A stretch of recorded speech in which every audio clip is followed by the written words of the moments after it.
Good afternoon. This is Russell Barbiars with Not Minding My Own Business. And here I am yet again, not minding my own business. And I am joined by Adam Werner of Haas Financial Group out of Kutztown. Good afternoon, Adam, and welcome. Good afternoon. Thanks for having me. I appreciate it. Sure. I'm thrilled to have you on the show.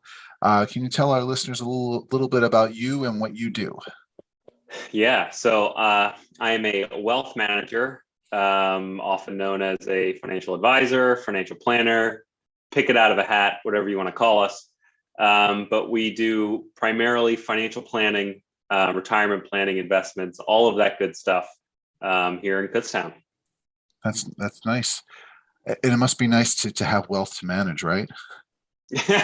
Yeah, I guess that's kind of step one in the process for us is, yes, you have to have some income or some assets to be able to strategize.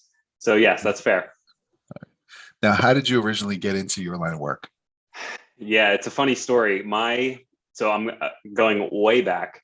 My dad, who was a meat cutter or a butcher for Acme Markets, going way back, into the 70s and 80s, ended up working at the supermarket with another gentleman who then ended up transitioning into the role of a financial advisor. So they had known him for years and years and years. He helped them with their investments. When I was going to college, and kind of going down this road of something with finance, something in this space, I interned with them for, I don't even remember, 6 to 8 months while he was a financial advisor. And that kind of just set the hook for me. I did enjoy it. And then right out of college, I started working with them full time. I ended up at Ameriprise Financial in the Allentown area for 6 years. That's kind of where I really got the bulk of my training. And then a handful of years ago, I joined Ben, going independent outside of kind of that corporate structure. We've been doing that for the last 7 years now. Hey, that's a very interesting story. Now what was that hook or that thing about financial planning that you're most passionate about? Yeah, it's a good question, because I think at least when I got into the business, it was still very much investment driven. Kind of that. And for me, I was always good at math. I had somewhat of an inkling towards accounting, although I think the further I got into some of that coursework in college, I realized that was not for me. So it really was kind of the investment side of things that drew me in. And then it really was just the interactions with clients, and then starting to get a peak for, maybe we'll touch on this a little bit later too, but I think just our industry in general, when people think of a financial advisor, I think they often think investments and how are they going to help me beat the market? I'm using air quotes. And that's kind of how things started. But the deeper I got into the process, and again, just meeting with people, really seeing how they were underserved in all the other aspects of their financial life. And then that really kind of started. And so when I joined Ameriprise, they focused a lot on the financial planning aspect, which was great, but that was still within that corporate setting. It was still essentially just a funnel, the corporate funnel of do planning to essentially get to the end result, which was still selling some sort of product at the end of the day. But it really was just that client interaction. And that's still the bulk of what I enjoy the most right now, is just having those conversations with clients, kind of leading them through a process, and trying to look at things holistically, looking at the big picture and trying to keep the main thing for them. Obviously the investments are a big part of that, but yeah, it really was kind of the face-to-face interaction, helping people through really our bread and butter is retirement planning. That's the bulk of what we do. And when it comes to making that decision to retire, there's a lot of variables and a lot of assumptions that get built in. It's kind of helping people make that decision, or at least give them as much education as they feel they need to make that decision. It's a pretty rewarding part of the process for me. That's great. I want to break this down a little bit because I think that sometimes phrases are sort of thrown around and I don't know that everyone really understands it. And so this might seem like real, so something really basic, but when you say financial planning, what exactly are you talking about? Yeah, so that's fair. I think that's often I fall into that trap, obviously, that it can mean so many different things to so many different people. Like I said, obviously investments are a big part of that. For us, it really starts, when we say financial planning to us is basically a process.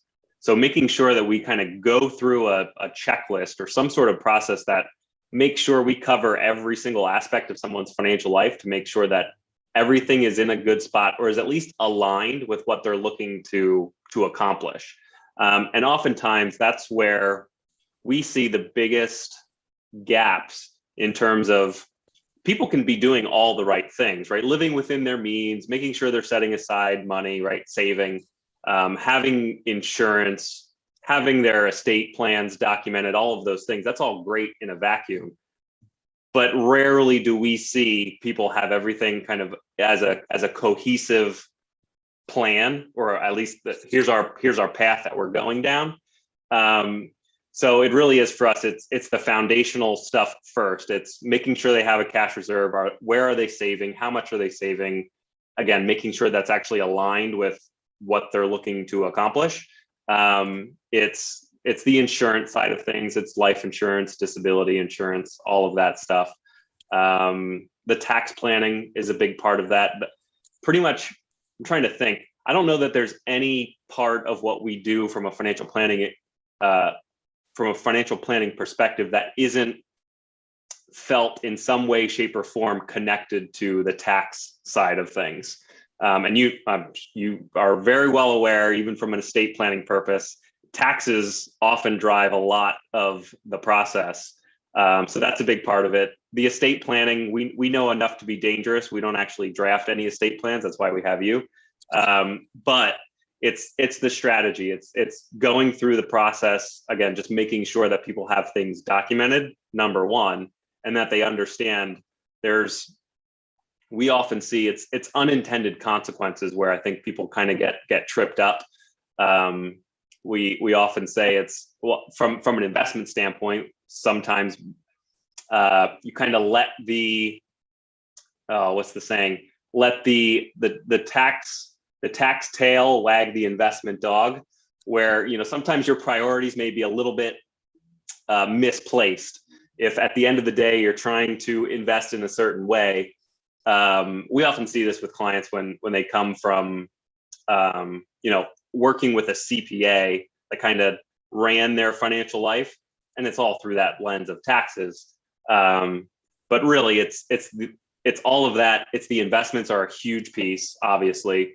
And then really for us, again, where we think we add the most value is the planning side. And when I say planning, for us, it's the retirement planning, making sure that when someone finally makes that decision to walk away from work, or to finally decide when is work actually optional for me, exploring what's possible, the timeline, Social Security decisions, pension decisions, all of those things. There's so many different kind of dominoes that go into that process.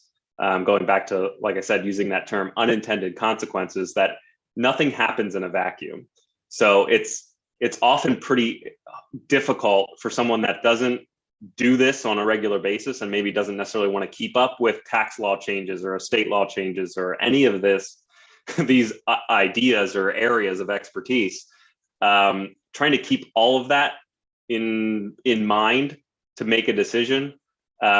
It's that retirement planning piece for us that really is the key focus. Yeah, and I think that's interesting to talk about. Because I think when it comes to retirement, I think that we all know that we're supposed to save and we're supposed to put money in our 401k or our IRA. Yeah. But I don't know that anyone really talks that much about what you're supposed to do when you get to the other side of that coin, which is when you're supposed to start spending it, and how and from where. So I don't know if you can talk a little bit about that. Yes, definitely. That is, I'm kind of smiling because I'm thinking of a recent conversation that we had that that isn't another piece of the puzzle that you're right. I think, people know that we need to set aside something for the future. And as long as you have kind of the right mindset, you can kind of just go through the motions and kind of go through your life doing the right things. You're going to be okay. But then, getting to retirement, the question is, okay, well, I've done all of these things. I have money here. I have money there. How do I actually recreate my paycheck?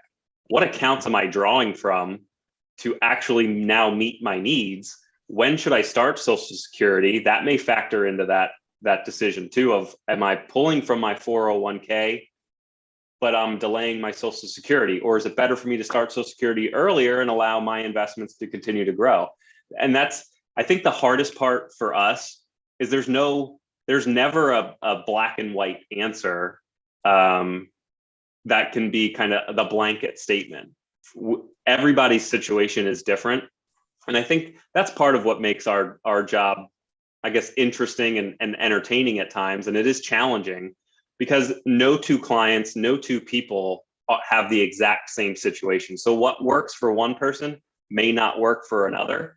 But it's a really good point, Russell, that getting to retirement and now what, right? What do I, number one, how do I recreate my paycheck? How do I make sure I meet my needs?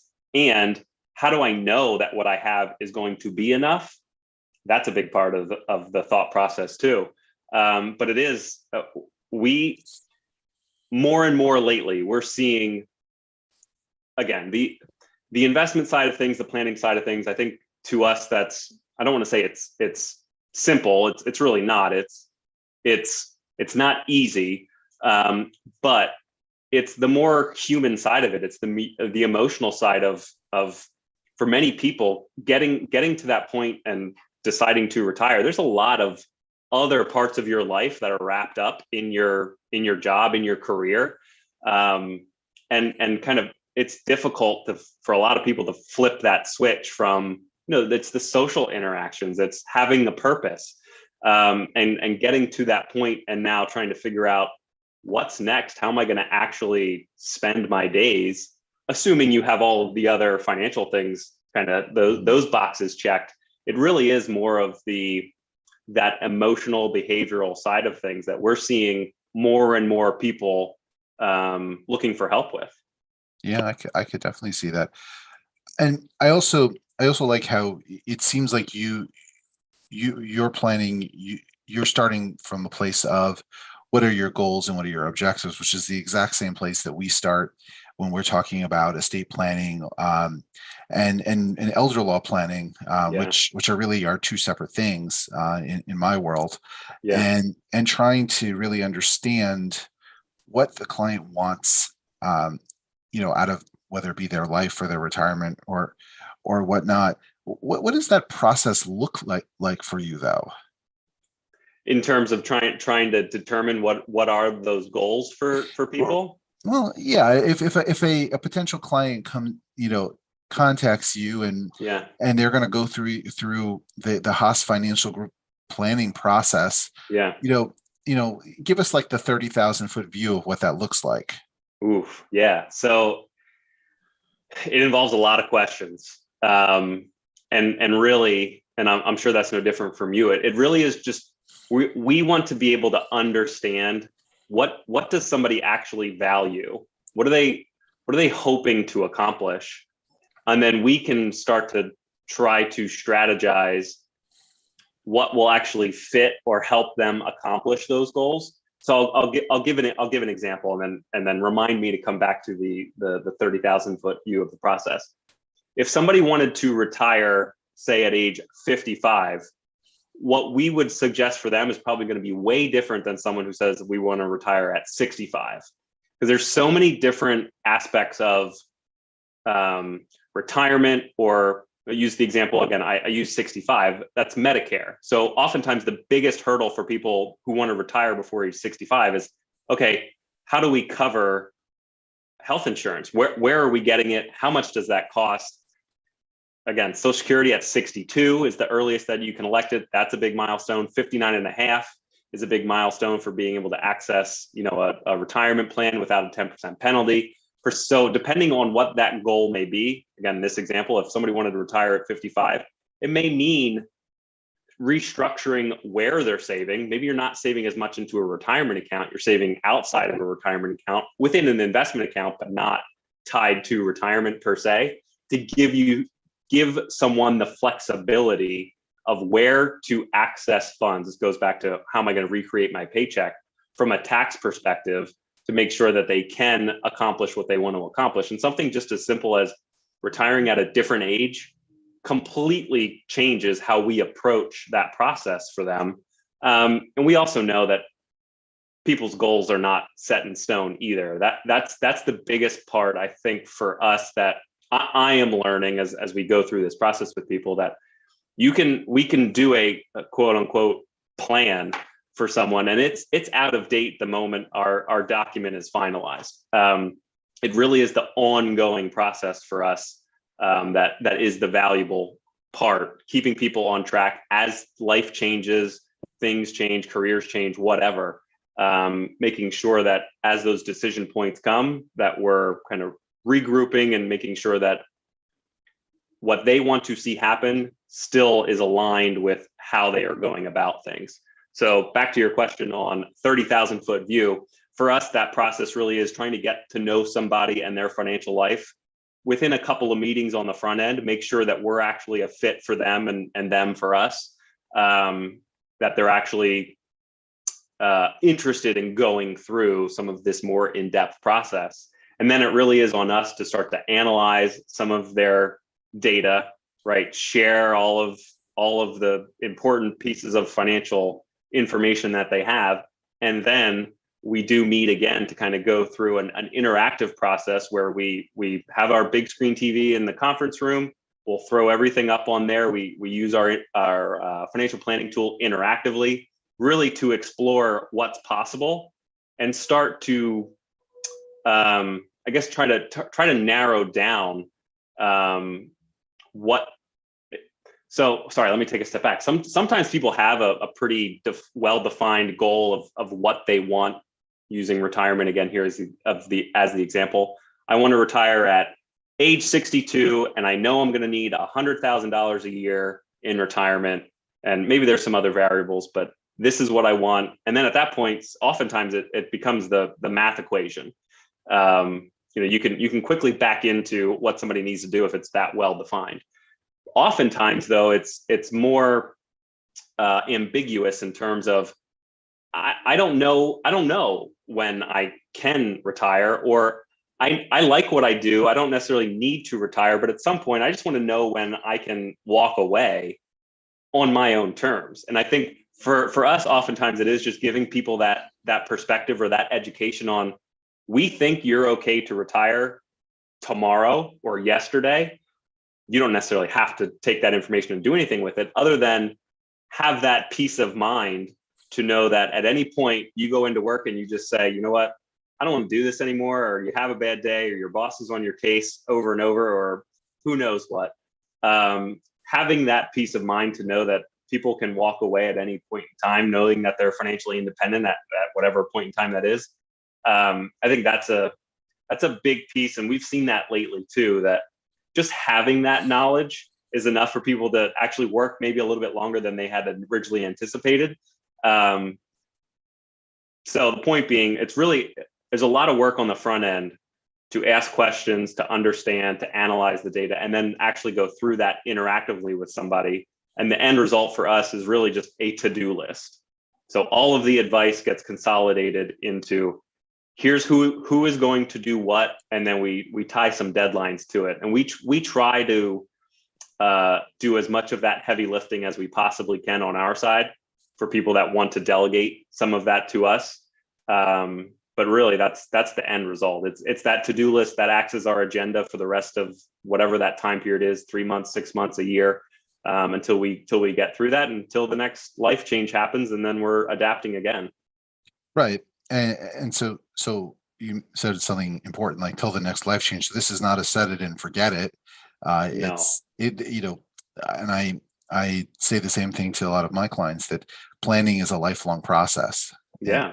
And now, do you produce any sort of like written report that you provide to them? Yeah. So all of our advice is customized, and we go back and forth internally here, but it's the only way that we know how. Again, as I said, no two situations are alike. So for us to use a program and just kind of spit out templated, that to-do list, it just doesn't work for us. It doesn't work for the clients. It really is customized. It's a Word document is essentially how we create it, along with some reports. But it ends up being, I don't know, 10, 15 plus pages of individualized advice in all of those different areas. As I said, it's the fundamentals, it's cash reserve, cash flow, it's where you're saving, it's the insurance side of things, it's the estate planning side of things. For many people, it's the retirement planning section. There's a lot. It's the investments, asset allocation, all of those things that goes into one document, personalized, customized, written by us. And that again acts as our kind of guiding light for the next year's worth of meetings to make sure that we accomplish, we start checking off those boxes on those tasks.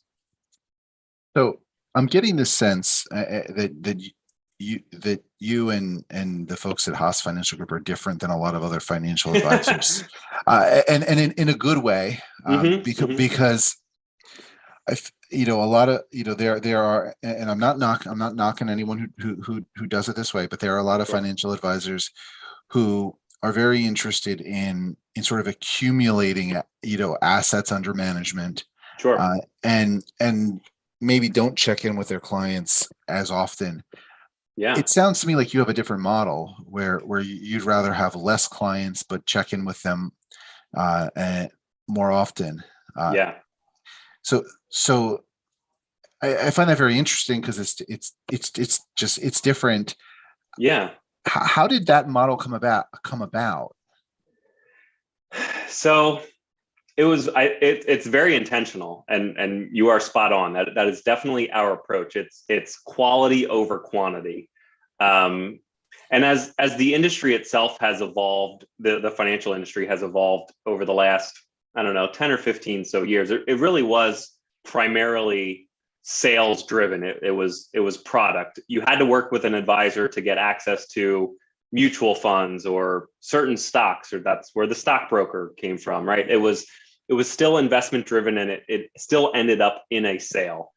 Over time, that has now shifted more towards advice, and that's definitely the area that we live in. At this point, we don't even have a securities license to receive commissions for any sales. We don't have a product to sell. Our product is us. It's our firm. It's the advice that we give. We only get paid through giving advice, whether that's specifically for investment advice, right? We do manage investment accounts for our clients, but then it is the financial planning side, getting paid as consultants to give financial planning advice.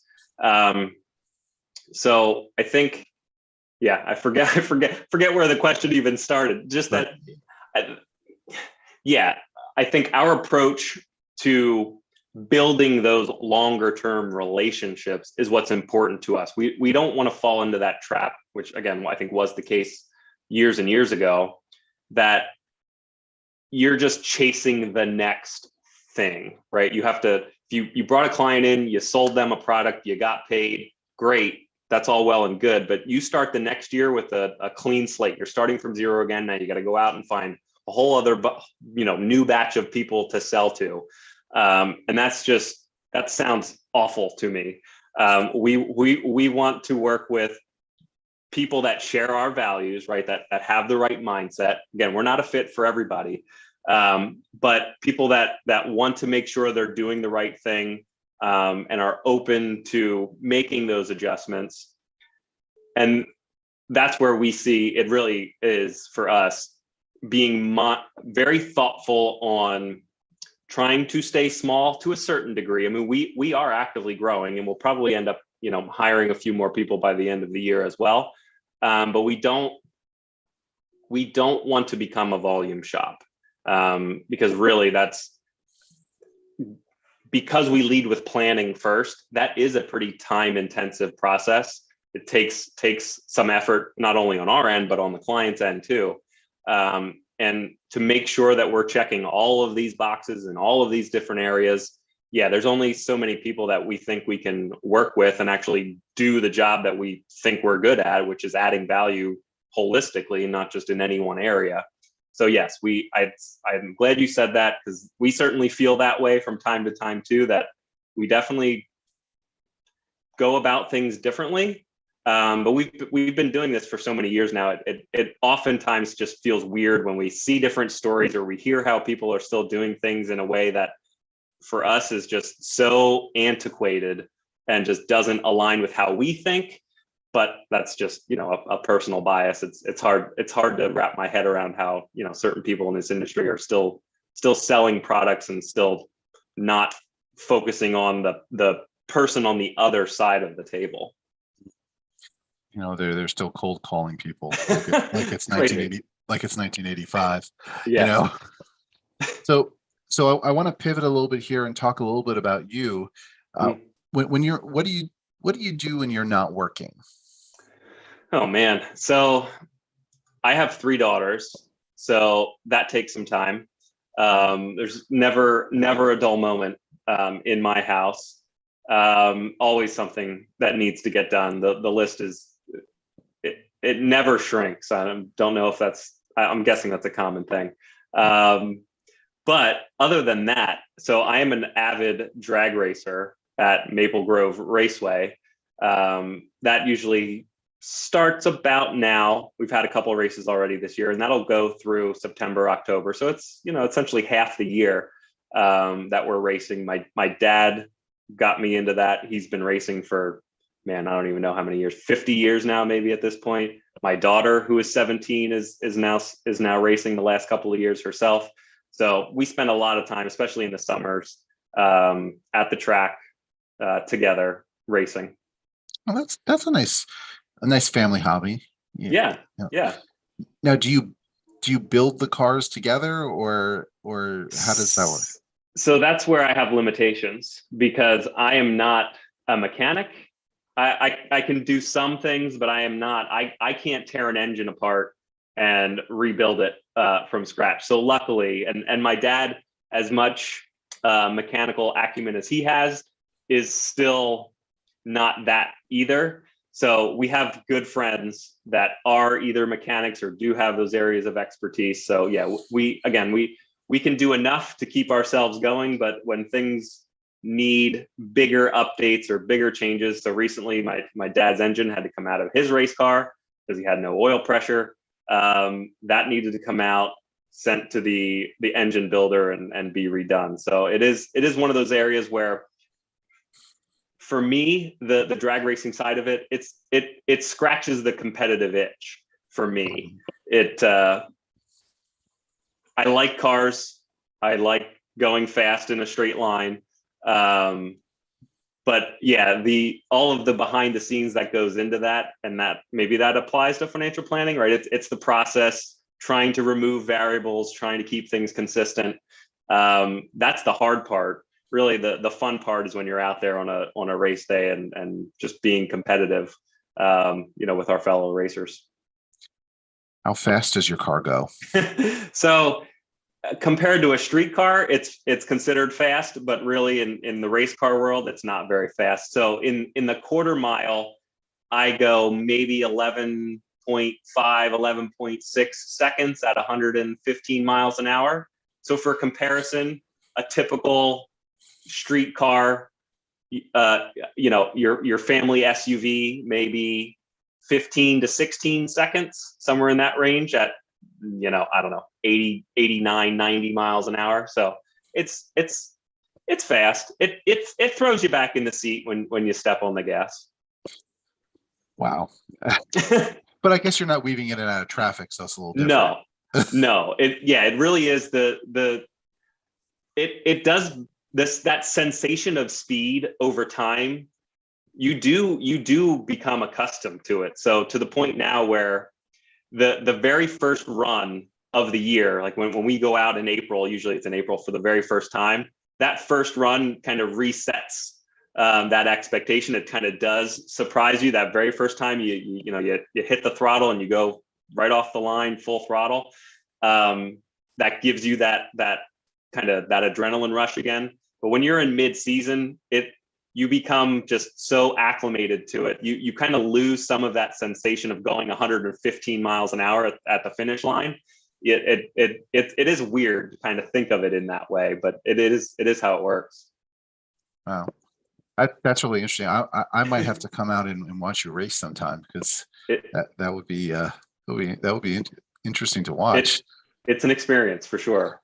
And you said you have 3 daughters, and so I God bless you for having 3. I have 1, and one girl can be enough. I can't imagine doing that times 3. So thank God for my wife, who, man, thank God for Amy. Absolutely.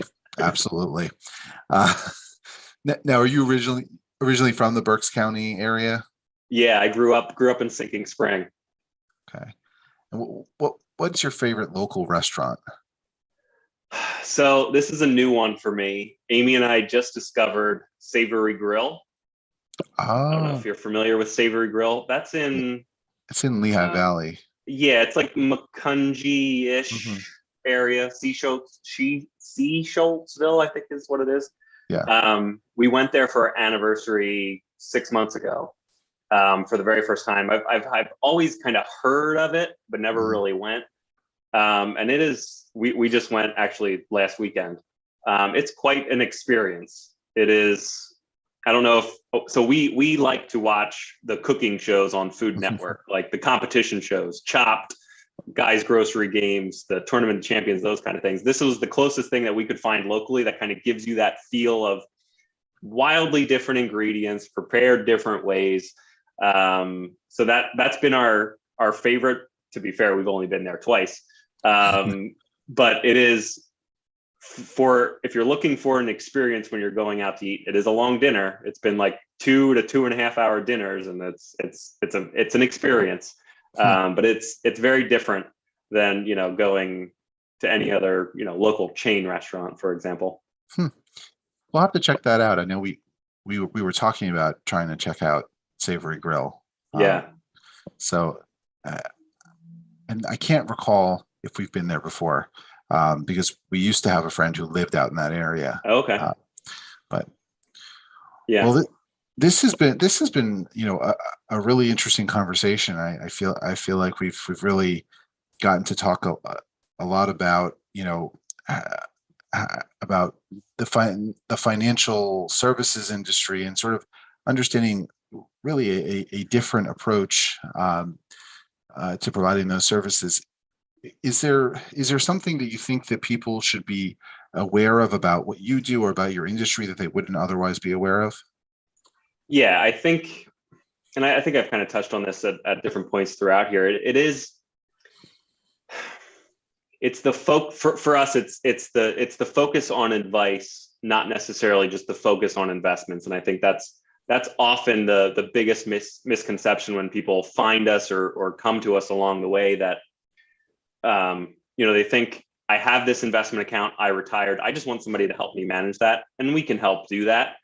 But really, where we see our value, the most impactful is really making sure that all of the other pieces align with their, whatever that path may be for them, whatever those goals or values. Really, sometimes people don't even necessarily have a specific goal in mind. It's just, I know this is how I value family, money, relationships, whatever. Help me identify, how can I align what I say I want to do with how all my other, investments, accounts, all of that stuff is invested.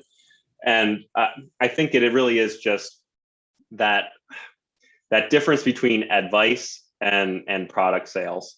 The biggest, maybe not, I keep saying the biggest, the thought of, so we are, Ben and I are certified financial planners, which means we are held to the fiduciary standard. I think that's a buzzword a lot of people kind of hear and maybe don't necessarily understand what that means. And that just means we are held to the standard where we must act in someone's best interest, which sounds obvious, right? We should all want to work with people that are working in our best interests, but our industry is not everybody is held to that standard. As long as something is quote unquote suitable for a type of person that kind of meets the suitability standard, doesn't necessarily have to be the best thing for them. So I think that's kind of where we want to shine the light for us in our industry, is that, again, what works for one does not necessarily work for another, and making sure that you have somebody at the helm to coordinate all the different pieces of their life and have their best interests in mind. That's really where we want to kind of live in that area. And really, it's how would we want to receive that service if we were sitting on the other end of the table? Well, wonderful. Thank you, Adam. Adam Werner from Haas Financial Group in Kutztown. Adam, what's the best way for someone to reach out to you? I'd say check out our website. It's haasfinancialgroup.com. Feel free to shoot me an email, awerner@haasfinancialgroup.com. If anybody has questions, would be more than happy to help. All right. Well, thank you, Adam. And thank you to our listeners for tuning in to another episode of Not Minding My Own Business. Thanks for having me, Russell. I appreciate it.